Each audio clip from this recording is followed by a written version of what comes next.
अस्सलाम वालेकुम मतीउल्लाह जान, MJ TV, साकिब बशीर, हसनात मलिक और अदील सरफराज। आज हम इज्तिमाई वीलॉग कर रहे हैं और बहुत सी चीज़ें इज्तिमाई अच्छी भी होती हैं। और आज के वीलॉग की जो अहम बड़ी ख़बरें हैं उनके बारे में मुख्तसर बता देते हैं। एक तो साबिक चेयरमैन सेनेटर रज़ा रब्बानी की तरफ से एक ख़त लिखा गया है जिसमें उन्होंने नेशनल डायलॉग की बात की है और कौमी डायलॉग। अच्छा, ये कोई नई बात तो नहीं है, इससे पहले भी होती रही है। इसके ऊपर हम मुख्तसर बात करेंगे। और हसनात मलिक साहब, आप किस पे बात करना चाहेंगे? आप जिस पे चाहेंगे। आज तो फाइलें घुमा रहे हैं, फाइलें गुम हो गई हैं कोई। हाँ, ये वैसे बड़ा अनयूजुअल आज एक वाकया सुप्रीम कोर्ट में रिपोर्ट हुआ है। अच्छा, कि जी एक केस था जो इस्लामाबाद रजिस्ट्री में लगा हुआ था। आपको याद होगा कि जिस पे बड़ा सवाल उठा के जी एहसन भून साहब वकील हैं और ये जल्दी केस फिक्स कैसे हो गया। तो उस केस में स्टेटस को का आर्डर हो गया था और उसके बाद वो कोई समझ नहीं आई कि वो फाइलें कराची चली गई। अब कराची से वापस आ रही थी तो बताया गया कि जी वो फाइलें चोरी हो गई हैं।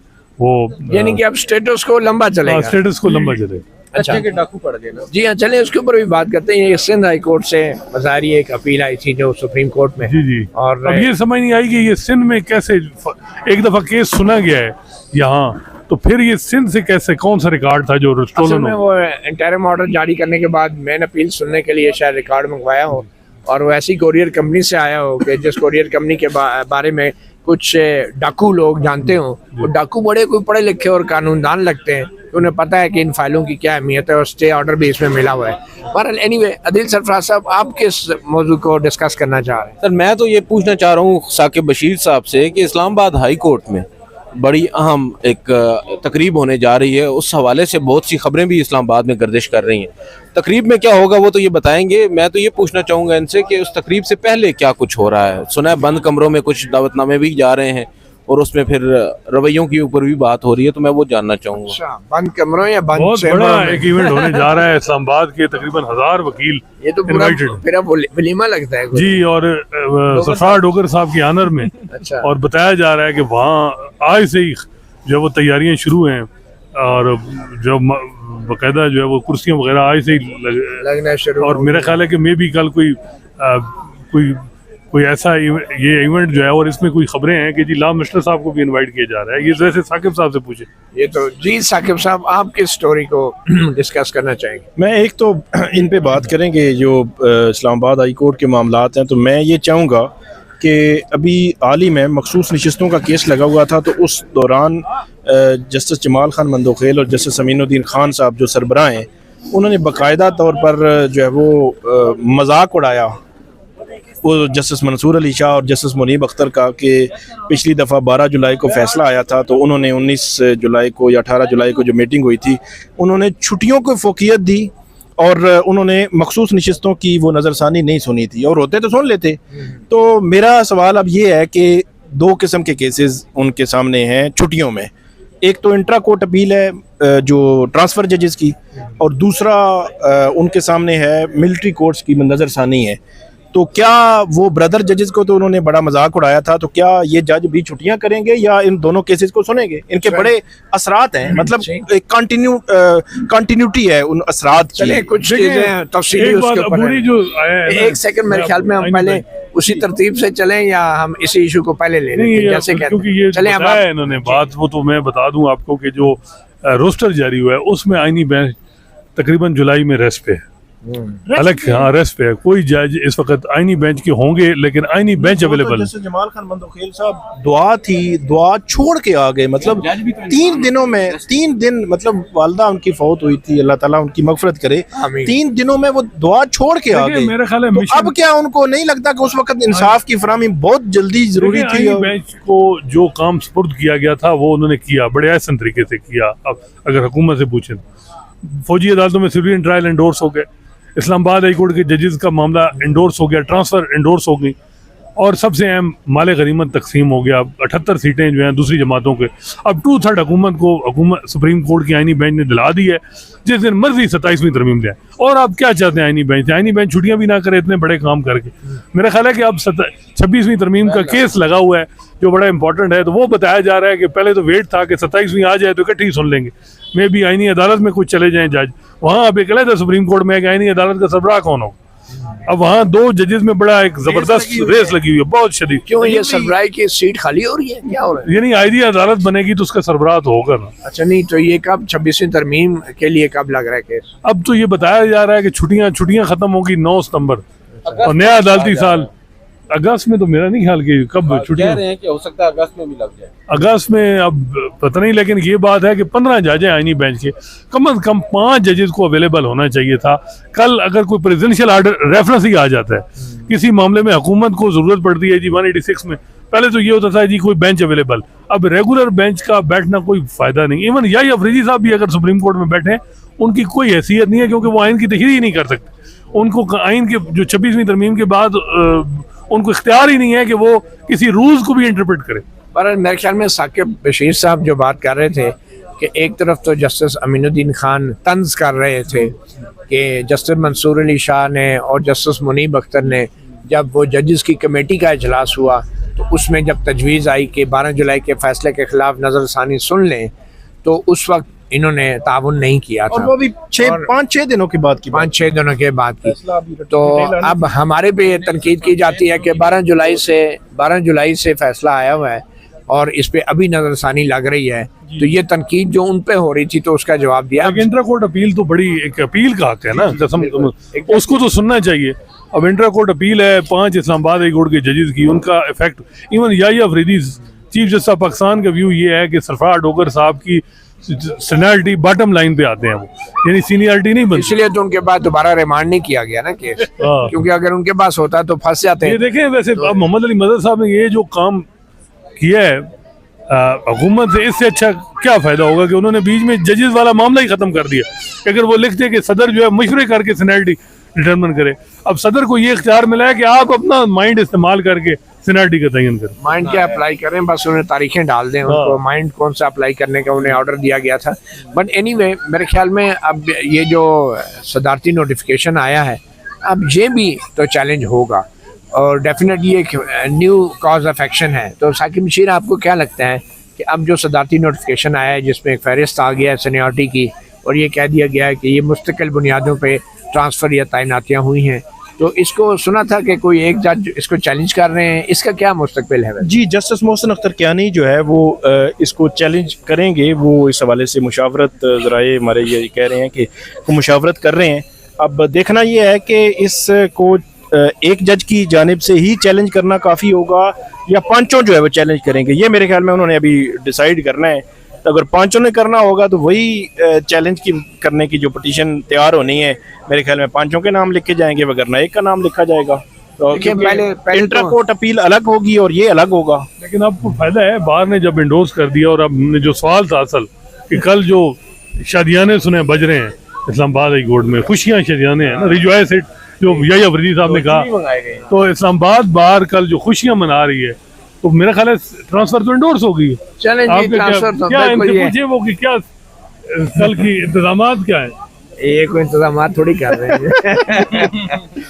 एक बात जो अदील सरफराज साहब ने की थी कि ये जो तकरीब हो रही है, इस तकरीब से पहले भी कुछ हुआ है, तो वो बड़ा दिलचस्प मामला है वो, क्योंकि जो बार है अभी मौजूदा जो सदर हैं वाजिद गिलानी साहब, मौजूदा कैबिनेट है जो इस हाई कोर्ट बार की, इन्होंने पहले तो ट्रांसफ़र जजेस के केस में जो हाई कोर्ट बार ने पिटीशन फाइल की थी वो वापस ली, फिर पब्लिकली उन्होंने जो है वो सरफराज डोगर साहब के साथ खड़े हुए, उनको फूल पेश किए, फिर उनको तकरीब में बुलाया और बड़े बल्कि जो सदर हैं वाजिद गिलानी साहब वो उसी तकरीब में कह रहे थे कि इंशाल्लाह, अभी तक वो मुस्तकिल चीफ जस्टिस नहीं आए थे, तो उन्होंने कहा इंशाल्लाह मुस्तकिल चीफ जस्टिस भी आप ही होंगे, तो वो उस तरफ खड़े थे। तो अब जो ये तकरीब होने जा रही है कल जस्टिस सरफराज डोगर साहब के एजाज़ में, कल शाम को 1000 के करीब उनमें जो वो तकरीबन वकला जो सुने बुलाए गए हैं, आजमगीर तारड़ साहब भी होंगे, जजेस भी होंगे, डिस्ट्रिक्ट जुडिशरी के सेशन जजेस भी होंगे,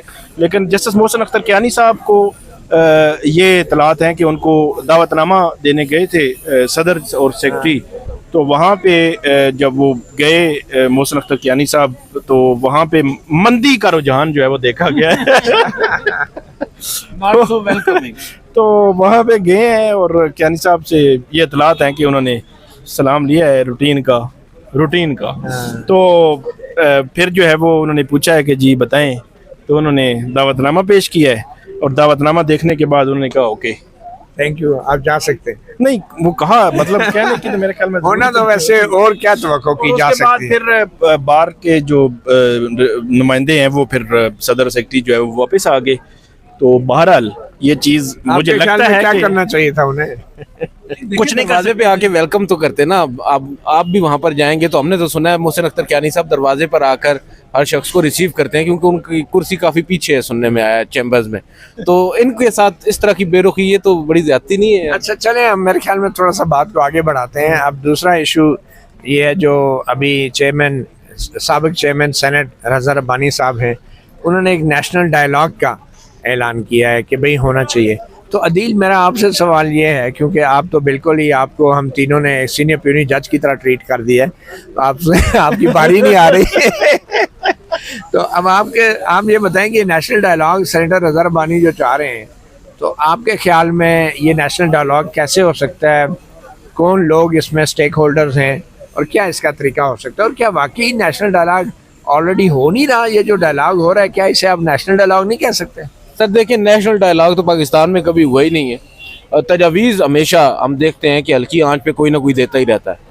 माजी में आपको याद होगा तकरीबन 7-8 साल पहले जब जनाब जस्टिस आसिफ ज़ईद खोसा साहब ने ओथ लिया था, ऑफिस संभाला था, तो जो वेलकमिंग उनका जो आउट गोइंग चीफ जस्टिस के लिए रेफरेंस था सुप्रीम कोर्ट में, उसमें उन्होंने तकरीर की थी और वहाँ पर इसी ग्रैंड अलायंस की उन्होंने ग्रैंड डायलॉग की बात की थी, नेशनल डायलॉग की, और 1-2 कोशिशें भी की थी मगर वो कामयाब नहीं हो सके थे। वो ग्रैंड डायलॉग मैं तो समझता हूँ अगर उस वक्त ये तमाम फ्रीकैन बैठ जाते, और उस वक्त ज़रूरत भी थी, आपको याद होगा पनामा के केसेस और बहुत कुछ था, और एक नफरत नज़र आ रही थी पब्लिक के दरमियान भी, एक आप कह सकते हैं ट्रस्ट डेफिसिट था। उस वक्त हो जाता तो शायद सूरत हाल आज इस कदर ख़राब ना होती कि आज रज़ा रब्बानी साहब को ये तजवीज़ देना पड़ती। मगर रज़ा रब्बानी साहब भी माँ सिवाय माजरत के साथ एक प्रेस रिलीज जारी करवाते हैं हर महीने 2 महीने के बाद, उसमें एक शोशा छोड़ते हैं और फिर खामोश होकर बैठ जाते हैं।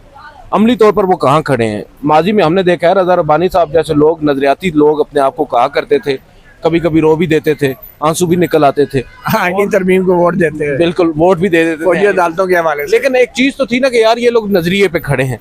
आज कहाँ है वो नजरिया सर? आज मुल्क में क्या हो रहा है? ये लोग डेमोक्रेट हैं, खुद को डेमोक्रेट कहते हैं।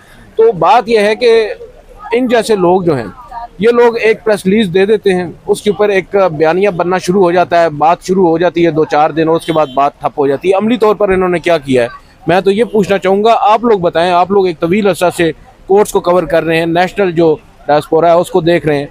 इस ग्रैंड डायलॉग में अगर शुरू करना है तो सबसे पहले उसका आगाज़ कहाँ से होगा? अदलिया करेगी? ये अदलिया जो 26वीं आईनी तरमीम की बेनिफिशरी है, या हमारी इस्टेब्लिशमेंट करेगी जिसका वाहिद मकसद इस वक्त इमरान खान को फिक्स करना है, या हमारी ये फॉर्म 47 की पार्लियामेंट करेगी जिसने अपना आप बचाना है?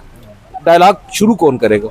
जी असनाद मलिक साहब, आपके ख्याल में इस डायलॉग के फरीक कौन कौन है? किन के दरमियान डायलॉग की बात तजवीज़ की जा रही है रज़ा रब्बानी साहब की तरफ? देखें, अब उनका तो ये है कि सियासी जमातें और इस्टेब्लिशमेंट ये सारे बैठे। अब अदलिया क्या अब इन हालात में तो स्टेक होल्डर है या नहीं, रेलिवेंट भी रही है या नहीं? मेरा ख्याल है कि इस वक्त रेलिवेंट अगर देखा जाए तो 3 बड़े फरीक हैं, बल्कि 2 फरीक हैं। एक पीटीआई है, दूसरी इस्टेब्लिशमेंट, और तीसरा वो पीपल्स पार्टी नून लीग, इसको एक फरीक आप समझ सकते हैं। अब मसला क्या है? मसला है कि 8 फरवरी का इलेक्शन हुआ। 8 फरवरी का इलेक्शन आप माने ना माने, इख्तलाफ करें आप इमरान खान की पॉलिसियों से, बेशक वो गलत होंगी, तबाही होगी, जो भी होगा, लेकिन लोगों ने वोट दिए। लेकिन जो रिजल्ट दिया गया, जो सामने आया, जो इलेक्शन कमीशन की तरफ से इशू है, वो डिफरेंट। तो इधर जिस तरह हम पहले बात कर रहे हैं कि ट्रंप से भी वहाँ अमेरिका में जो इंटेलिजेंसिया थी, इस्टेब्लिशमेंट थी, वो नाराज़ थी कि ये आएंगे तो पता नहीं क्या करेंगे। लेकिन जब लोगों ने वोट दिए तो लोगों ने फिर दे दिया। अब यहाँ जो सूरत हाल बनी है वो, उसमें इस वक्त मसला ये है कि जो सियासी जमातें हैं और ख़ासकर पीपल्स पार्टी और नून लीग, उनको देखना है कि वो क्या कोई इस हवाले से जो पहले उनका स्टांस था 8 फरवरी से पहले या उससे पहले जब पीडीएम बनी थी उस वक्त वोट को इज्जत दे रहे थे, क्या अभी वो देंगे या नहीं। साउथ एशिया के सबसे पुराने सियासतदान नवाज शरीफ की अब पोजीशन क्या है, क्या वो आप समझते हैं कि हमने जब भी मैंने लड़ाई एस्टेब्लिशमेंट से की गलत की, मैं माफ़ी मांगता हूँ, हमें हाइब्रिड रजीम जिस तरह ख्वाजा आसिफ साहब कहते हैं 90 से ही चलना था, तो वो ठीक बात है, मैं गलत था, पुरानी मेरी 20 साल की 25 साल की सियासत गलत थी, जो कुछ मैंने किया वो गलत था, या तो फिर वो माफ़ी मांगे। अगर नहीं है तो फिर यह है कि चीज़ों को बैलेंस करने की ज़रूरत है। अब सीधी बात है कि इस वक्त सिविलियन जो स्पेस है वो बड़ी कम हो रही है, और सियासी जमातें जो दो बड़ी जो जमहूरियत में सबसे अहम रोल है सियासी जमातों का, वो एक किस्म की वो उन्होंने समझौता कर लिया अपने मफादात का, वो जमहूरियत को उन्होंने पीछे छोड़ दिया, उन्होंने अदलिया को ख़त्म तकरीबन आलमोस्ट कर दिया 26वीं तरमीम के बाद जो आपके सामने है। तो अब इन हालात में तो ये है कि मेरा ख्याल है कि पहले तो सियासी जमातें इनको रज़ा रब्बानी साहब को पीपल्स पार्टी को सजेशन देनी चाहिए कि आप जो है वो कहाँ खड़े हैं। इसी तरह नून लीग साद रफीक साहब के भी ट्वीट आते हैं, वो भी उनको भी नून लीग को पहले समझाना चाहिए। फिर पीटीआई के अंदर जो लोग हैं वो इमरान खान को समझाएं कि भाई आप भी सियासी लोगों से बात करें हर बात में। फिर एस्टेब्लिशमेंट के अंदर भी बात होनी चाहिए कि हम जो है वो ज़रा हर मामले हर दफ़ा जो है ये जो हमें जो काम दिया गया है वही हम करें जो आइन के मैंडेट में, अगर हम दूसरे ये एस्टेब्लिशमेंट के अंदर वाली बातें ना करें, ये ज़रा मसला ख़राब हो जाएगा। बहरहाल मेरा ये राय है कि ये जो नेशनल डायलॉग है इसमें सिर्फ 2 फरीक हैं, बाकी जो फरीक थे भी ना किसी ज़माने में वो उस वक्त तक थे जब तक उनकी पब्लिक में कुछ इज्जत या कुछ सपोर्ट या कुछ वोट थी। तो मेरे ख्याल में इस वक्त एक फरीक जो है वो डंडे के ज़ोर पे फरीक है और एक फरीक जो है वो अवामी सपोर्ट के ज़ोर पे फरीक है। अब अगर इस्टेब्लिशमेंट और पीटीआई या टू बी प्रिसाइज अगर इस्टेब्लिशमेंट और इमरान खान के दरमियान अगर एक डायलॉग हो जाए ना तो वो भी अमली तौर पे वो ही नेशनल डायलॉग है, क्योंकि जहाँ तक नून लीग और पीपल पार्टी का ताल्लुक है उसमें कोई शक नहीं कि वो बतौर सियासी जमातें अपना वजूद रखती हैं, मगर हकीकत ये है कि इस वक्त ये दोनों जमातें जो हैं इनकी नुमाइंदगी इस्टेब्लिशमेंट ही बेहतर अंदाज में कर रही है और कर रही है। और ये हमने अगर और हमने देखा है तो इस वक्त बतौर फरीक पीपल पार्टी और नून लीग की वो अहमियत नहीं है जो इस्टेब्लिशमेंट की है, और दूसरी तरफ तो सिर्फ इमरान खान और पीटीआई है।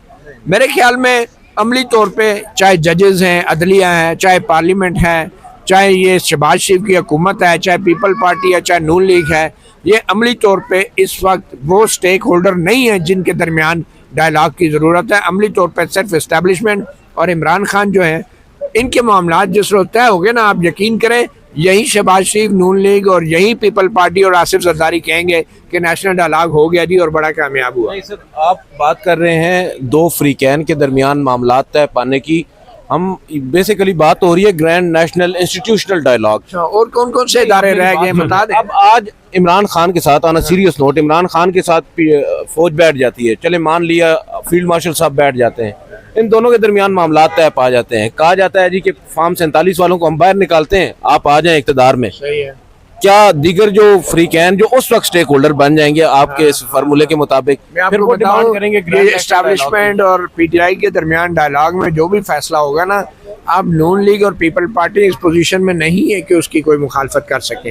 वो कहेंगे ये हमारा फैसला है।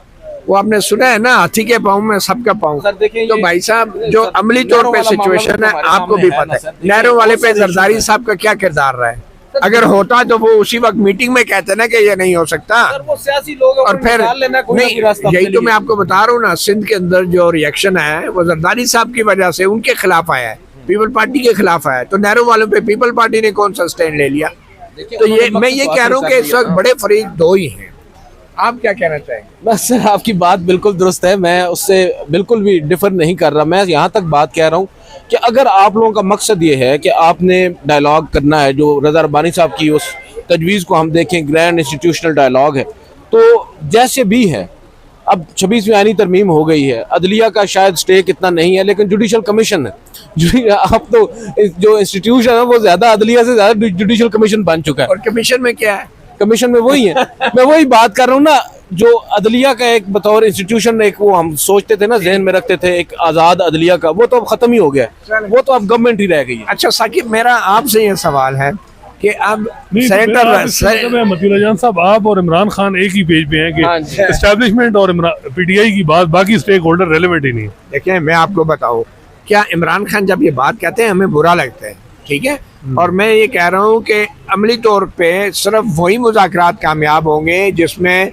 नून लीग और पीपल पार्टी जो है वो इस्टेब्लिशमेंट के कंधों पे बैठ के मुज़ाकरात करेगी, तो अदरवाइज वो मुज़ाकरात भी नहीं करेंगे। तो मैं इसलिए कह रहा हूँ, मुझे कोई अच्छी बात नहीं लगती है, लेकिन ये हमारा अलमिया बन चुका है। मैं अफसोस के साथ ये बात कह रहा हूँ कि अमली तौर पे अब क्या होगा, नेशनल डायलॉग का क्या शक्ल होगी, क्या मतलब होगा, जिससे मैं एग्री नहीं करता, लेकिन होगा ये चार्टर ऑफ डेमोक्रेसी नंबर 2 हो, पार्ट 2। अच्छा, वो बस जिसमें फील्ड मार्शल साहब बिल वसातत दस्तखत करेंगे। बहरहाल साकिब बशीर साहब ये बताएं, आपको नहीं लगता कि सेनेटर रजा रब्बानी जैसा सीनियर सियासतदान जिनके एक तारीख है, क्रेडेंशियल्स हैं उनके, मासवाए एक आध वोट के जो उन्होंने रोते हुए दे दिया था, उनकी जमहूरी क्रेडेंशियल हैं, उनकी तरफ से अगर नेशनल डायलॉग की बात की जा रही है और अगर उसकी मुराद ये है कि फौज को भी बीच में शामिल करना है, तो ये क्या सियासतदानों ने हथियार नहीं डाल दिए, बजाय इसके कि रजा रब्बानी और उनकी जमात लोगों में जाती, लोगों को कहती कि हालात ठीक नहीं है और लोगों को मोबिलाइज करती, वो ड्राइंग रूमों में बैठ के इस्टेब्लिशमेंट से मुज़ाकरात की बातें कर रही है। क्या लगता है आपको? पहली बात तो ये है कि जब आप रज़ा रब्बानी साहब का नाम लेते हैं तो उसका मतलब एहतराम से लिया करो। एहतराम से तो यकीनी तौर पर आप ले रहे हैं, लेकिन जब आप रज़ा रब्बानी साहब कहते हैं तो उसका मतलब पीपल्स पार्टी नहीं है।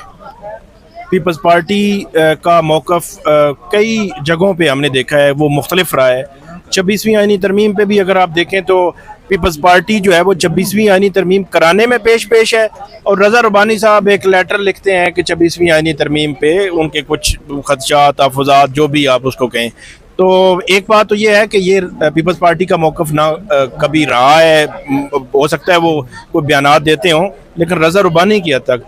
दूसरी बात सर ये है कि ठीक है, हम सरेंडर नहीं है सियासतदानों एक का। आइडियल सिचुएशन को हम डिस्कस कर रहे हैं। मेरा ख्याल में अमली तौर पर क्या हो सकता है, मुमकिन तौर पर हमें वो नहीं देखना चाहिए कि नेशनल डायलॉग की हम बात कर रहे हैं, लेकिन यहाँ इस वक्त जो सिचुएशन है, इस सिचुएशन में अगर आप कहें कि इमरान खान और उनके कोई नेशनल जो है वो एक डायलॉग के नाम पे मुज़ाकरात होंगे, ये तो दूर दूर तक नज़र नहीं आता।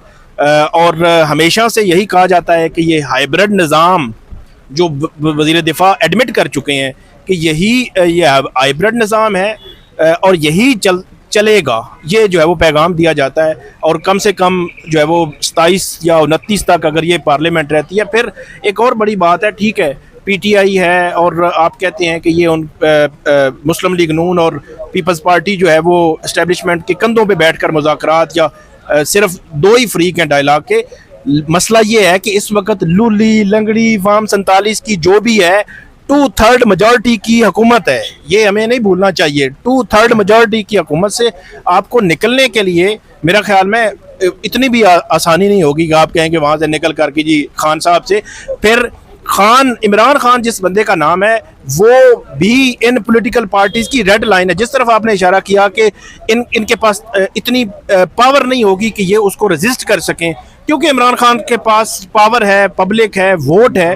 और अगर जो है वो अगर नेशनल डायलॉग फॉर एग्जांपल होता है, कोई ऐसी सिचुएशन डेवलप होती है कि 1 साल के बाद इलेक्शन होना है, क्या मुस्लिम लीग नून चाहेगी कि 1 साल के बाद इलेक्शन हो, 6 माह के बाद इलेक्शन हो, या इस किस्म की सिचुएशन में मेरा नहीं ख्याल चाहेगी। वो चाहेंगे कि 2029 तक की ये रगड़ा देते रहे इनको, ताकि वोट बैंक टूटे और हमारी तरफ लोग आए। चलें आखिर में क्विकली, अब जो डॉक्यूमेंट्स गायब हो गए हैं, जनाब सिंध हाई कोर्ट का एक बहुत बड़ा फैसला था। एक गैर मुल्की कंपनी थी, इंटरनेशनल कंपनी थी, जिसने एक शेयर होल्डर्स ख़रीदे थे एक और पाकिस्तानी कंपनी के अंदर वो शेयर्स ख़रीदे थे, और उसको चैलेंज किया गया सिंध हाई कोर्ट में।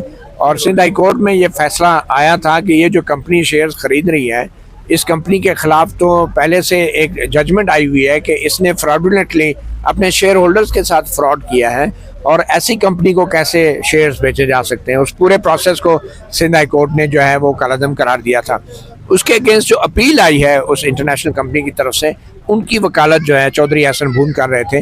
वो अपील एक दिन लगती है, दूसरे दिन वो कास्ट लिस्ट पे आ जाती है और टेकअप हो जाती है, तीसरे दिन उसकी हियरिंग भी हो जाती है और फिर बाद में पता चला स्टे भी हो गया। वो जो स्टे हुआ है, स्टेटस को उन्होंने कहा कि मेंटेन रखें। स्टेटस को मेंटेन करने से मुराद ये है कि अभी मजीद उस प्रोसेस को गवर्नमेंट फाइनल अप्रूवल नहीं दे सकती, जो भी प्रोसेस वो हो रहा है। तो बहरहाल वो फाइलें क्या चोरी हो गई हैं हसनात मलिक साहब? ये स्टे ऑर्डर मिलने के बाद फाइलें चोरी होने का मतलब तो यह है कि स्टे ऑर्डर अब कंटिन्यू रहेगा जब तक रिकॉर्ड बनता है। सर ये अब देखें ना, तो इससे ये इन्होंने ख़त लिखा है, सुप्रीम कोर्ट का ऑफिस मेमो है रिस्पोंडेंट साइड को कि जी फाइल जो है वो रिकॉर्ड जो है वो चोरी हो गया है और आप जो है फ्रेश केसेस जो है alongside 3 paper books in each immediately भी। इसमें शायद वो बताया गया कि जो courier company record Sindh high court से सुप्रीम कोर्ट ला रही थी, रास्ते में गाड़ी लूट ली गई और उसमें रिकॉर्ड भी चोरी। हालांकि मेरा ख्याल है बड़े कोई नहीं होता है courier company through courier service. मुझे लगता है वो चोर और डाकू भी जो थे बड़े कोई पढ़े लिखे थे जिनको पता था इन फाइलों की अहमियत का। जी नहीं, वैसे हैरानगी है कि वो डाकू अमून पैसे लेते हैं, फाइल इतने महंगे, फाइल को क्या बेच के क्या करते हैं? और वो रद्दी में शायद कोई ज्यादा बिक जाएगी ना, शायद रद्दी की कीमत महंगी होगी है या तो ये देखें, ये जो केस जब लगा उस वक्त ही इतनी खबरें चली सोशल मीडिया पे, अब फाइल का जाना, फिर 2 जजेस के सामने जो स्टेटस को पे यकदम रिस्पोंडेंट साइड एक्टिव हो गई, हर जगह उन्होंने शोर डाला कि जी जल्दी केस फिक्स हो गया। तो ये बड़ा इस पे अब देखें, मेरा ख्याल है यही अफरीद साहब इस वक्त तो कोयटा बैठे हैं, वो चीफ जस्टिस ऑफ पाकिस्तान है, उनको इस चीज़ की इंक्वायरी करानी चाहिए। और जाहिर सी बात है जुडिशल साइड पे तो उनके पास काम है कोई नहीं है, तो ये काम वो उनको करना चाहिए। अच्छा, ये वैसे मती साहब, आप ये बहुत दूर की बात है कि सिंध हाई कोर्ट से, मतलब सिंध हाई कोर्ट से सुप्रीम कोर्ट तो बड़ा फासला बन जाता है। यहाँ पे रावलपिंडी का जो बेंच है, Lahore high court Rawalpindi bench और सुप्रीम कोर्ट के दरमियान मेरे ख्याल में कितने 20-30 किलोमीटर होंगे, ये 35 किलोमीटर होंगे। तो ये फासले के दरमियान भी आसिफ अली जरदारी साहब के खिलाफ 90s में जो रेफरेंसेस बने थे नैब के, नैब के, तो वो रिकॉर्ड पूरा रिकॉर्ड ही गुम हो गया। अब वो रिकॉर्ड सुप्रीम कोर्ट से गुम हुआ, अब वो रिकॉर्ड रस्ते से गुम हुआ, आज तक नहीं पता, या आगे Lahore high court Rawalpindi bench में पहुंचकर गुम हुआ, आज तक नहीं पता चला, नैब पता नहीं लगा सकी और इसी बुनियाद पर फिर वो रेफरेंस भी आगे नहीं बढ़ सके थे। आज वो सदर पाकिस्तान है। एक और रिकॉर्ड की मैं आपको इंटरेस्टिंग बात बताता हूँ, वो फाइल भी आज तक नहीं मिल सकी, लेकिन वो दिन दिहाड़े की बात थी, वो एक बिल्डिंग की बात थी। ये 18 मार्च 2023 का दिन था, जिस दिन इमरान खान इस्लामाबाद के जुडिशल कॉम्प्लेक्स में पूरे मजमे के साथ आए थे। गेट पे थे, शेलिंग हो रही थी, सारा कुछ ऊपर, हम फर्स्ट फ्लोर पे थे, वहाँ पे भी शेलिंग हो रही थी, हम कोर्ट रूम के अंदर थे। तो अदालत ने कहा बैरिस्टर गोहर को और एक अपने अदालती एहलकार को, एक पुलिस के ऑफिसर को, कि आप जाएं और गेट पे इमरान खान से हाजिरी की अटेंडेंस दस्तखत करवा वो लेके आए। वो गए, वहाँ पे जुडिशल फाइल थी, वो वापस आ रहे थे, तो वापस आने के दौरान वो फाइल हो गई गुम और वो फाइल आज तक नहीं मिली। एसपी साहब के हाथ से गुम हुई थी, आज तक नहीं मिली। और वो मामा जो है वो बड़ा justice Aamir Farooq chief justice से, तो वो बड़ा उन्होंने गुस्से का इजहार भी किया कि फाइल कैसे गुम हो सकती है। अच्छा, इसका मतलब तो अदील ये है कि जो सिंध हाई कोर्ट ने फैसला दिया था उस बड़ी कंपनी के खिलाफ, और बड़ी सख्त उसमें डिक्लेरेशन भी थी उस कंपनी के खिलाफ, वो फाइल अगर गुम गई है, और क्या ये ओरिजिनल रिकॉर्ड है सिंध हाई कोर्ट का? क्या सिंध हाई कोर्ट अपना रिकॉर्ड ओरिजिनल उठा के ऐसे कोरियर कर देती है और उसके पास फोटोकॉपी भी नहीं होती? ये तो क्या डिजिटल का कहा गया कि फाइल डिजिटल, बल्कि मुझे जब ये मैंने पूछा सुप्रीम कोर्ट के ऑफिस से कि जी ये केस जल्दी क्यों लगा, तो आगे से जवाब आया कि ये फाइलिंग क्योंकि डिजिटल हुई है, डिजिटल फाइलिंग का केस जल्दी लग जाता। अच्छा, तो वकील भी ये नहीं वो चले, एहसन भून साहब भी तो कम डिजिटल नहीं है। एहसन भून साहब के अलावा भी कोई बड़े वकील इसमें है। अच्छा, तो दूसरी साइड पे भी बड़े वकील हैं, उन्होंने भी पाकिस्तान बार काउंसिल के एक्टिव लोगों को भी इन्वॉल्व किया, मतलब मुकाबला कमीशन और बार काउंसिल के भी। नहीं, वो मतलब है कि दोनों साइडों ने बंदे ठीक नहीं है। उन्होंने शहजाद शौकत साहब को किया, वो जो सुप्रीम कोर्ट बार के साबिक सदर है, और लोकल भी हसन साहब गरमन वो भी हैं। तो अब ये है कि देखे ना, अब सबको समझ आ गई है कि इन अदालतों से केस लेना है तो आपने किस किस्म के, जो स्टे ऑर्डर मिला हुआ है ना एहसन भून साहब को, वो तो अब जब तक फाइल रिकॉर्ड नहीं बनेगा वो जारी रहेगा। स्टेटस को जवाब यही है, वो जो आप पूछ रहे हैं ना कि उसके बाद क्या होगा, उसका यही 2 रुकनी बेंच था मेरे ख्याल है, जैसे आमिर फारूक और जैसे शाहिद बिलाल, और ये भी अचानक बना था। जो प्रोसीजर पे बड़ा फॉलो करते हैं हाँ, कि शाहिद बड़ी बिलाल। बात है कि उन्होंने इस बात पे नहीं कहा कि ये केस फिक्स कब हुआ है, वो तो प्रोसीजर के बड़े शाहिद बिलाल साहब। हाँ शाहिद बिलाल साहब, उनको तो procedure, I am a man of procedure, you know. हाँ मैं बड़ा प्रोसीजर, अच्छा। हालांकि वो इस किस्म का माइंडसेट है, तो वो तो उनको देखना चाहिए था कि ये केस, तो ये बहुत बड़ा अब ये मसला बना है। देखते हैं कि सुप्रीम कोर्ट अब इस मामले को कैसे देखते चले, अल्लाह करे सिंध के अंदर, और वो भी सिंध हाई कोर्ट के अंदर कोई सरकारी फाइल जो है वो नहीं बन जाए और वो बिल्कुल वैसी हो जैसे ओरिजिनल थी, तो कभी इंशाल्लाह जी। हैं। लेकिन इशू Anyway, दूसरी साइड ने भी बना मेरे लिया। ख्याल में इस इज्तिमाई व्लॉग से हम अब इजाज़त लेते हैं। मतीउल्लाह जान MJ TV, साकिब बशीर, हसनात मलिक और अदील सरफराज को इजाज़त दीजिए। अल्लाह हाफ़िज़।